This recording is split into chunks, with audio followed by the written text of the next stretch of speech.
7 арапа, а исто така моите омилени 7 летни парфеми. Првиот е Латафа Бриз. Субив од зборување за парфемот, мора да мриснете да го пробате, свежо перени јалишта, оставени да се сушат, тој вајб преубав. Малце поовршен, Латафа, опилен Дубај. Го сакам премногу Vulcan Feel, многу ми е нападен, премногу трае. Некогаш е премногу дури за мене, јас што го носам, во е малце помек, исто така ми трае, солидно на кожа.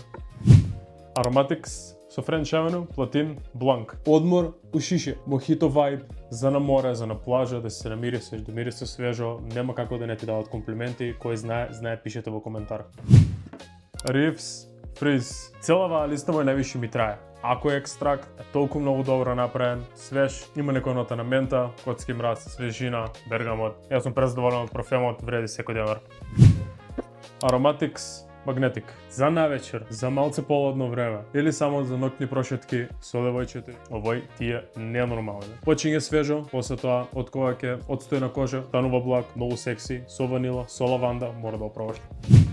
Cuddlash Island Dreams. Чудо, овој што е пред овој, знам, од овој највише го обожавам, али овој толку многу добар перформанс ми дава последно време, толку многу комплименти, толку многу ми е фален, што толку свежо и толку пресно мириса. 10% од цената на оригиналот му е овој дуп на Symphony од Louis Vuitton, така да не верувам дека блиска иднина ќе купам Symphony, а и немам пари за него. Следниот Rayhan Aquatica. Многу луѓе ми пишаа и во коментари, и во приватно, секде, значи дојувам милион пораки за овој. Човекот беше толку многу фин, што последниот ми го продаде, иако може и за него си го планирал, значи јас сум презадоволен од парфемот. Свеж, многу мала ситна блажина има после одстојување на кожа. Трае негде 5-6 сати, доволно за лето. Мора да го пробате, не знам кога ќе го врати у сток. Со вие 7, секој лето ќе го покриеш до крајот на животот. А сега кажете ми, кои ви се ваши умилени?